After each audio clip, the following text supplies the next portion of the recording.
How are we doing? It's been a hot second, about 2 months, and I'm back. I'm back. I'm safe. I haven't caught the COVID, knock on wood, and I really took things for granted. So hard to say goodbye to yesterday. Yeah, you get the point. No Pokemon events for the rest of 2020, and here we are, sitting, waiting, wondering whether or not will we have events in 2021. I don't know. But I can tell you this, people have still been active online. Here's how. First up, we've got Champions Cup. This was a tournament run by eDrive and Wolfie Glick.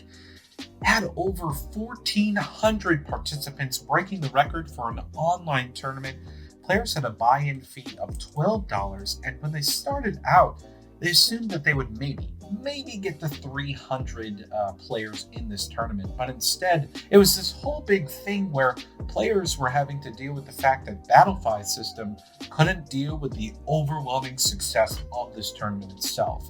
And how it was run, it honestly was done pretty well. They split it up into 4 different flights and then had a separate top cut as well.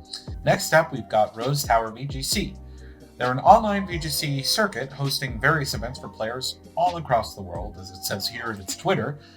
Rose Tower is actually co-run by Mount Silver. Mount Silver headed by a group of VGC players, myself included, but really run by the one and only Big Slim. That dude is so passionate about VGC, and he's one of the main reasons why people are able to play online in tournaments, especially weekly tournaments. Mount Silver is known to be hosting 2 different tournaments throughout the week on Tuesdays and Thursdays. So if you want your weekly fix, well, Mount Silver's the place to go.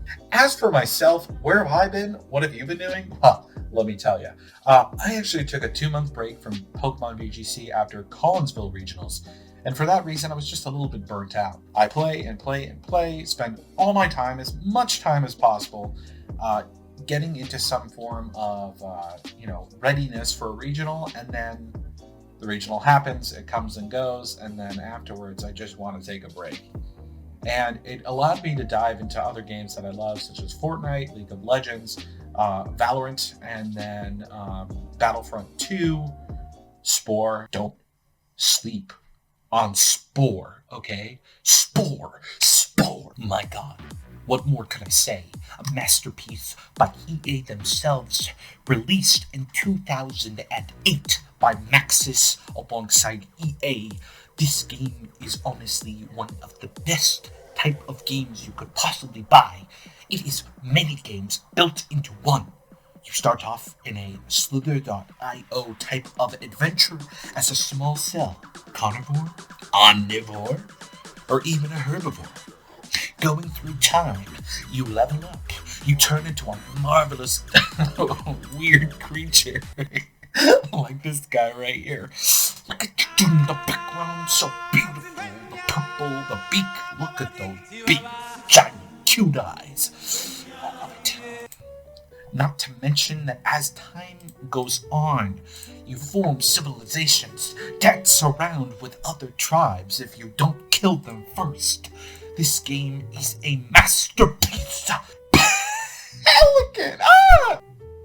Been watching a little bit too much Nunkey. I've spent a lot of time doing other things that I'm passionate about, including doing lots of walking and exercising as well, trying to lose some weight during this quarantine, and just bettering myself in general. Not to mention sleep. I sleep a ton. So it's been great. Not to mention, I graduated college. That's about it, folks. Not much else from me right now, but I will be working on some content here when I get, that personal vibe.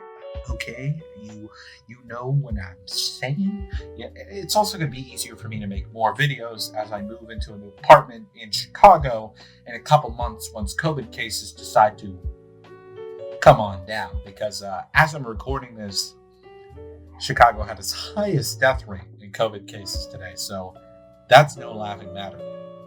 Thanks for coming by, folks. Hope you enjoyed the video. How we doing? I'll see you later.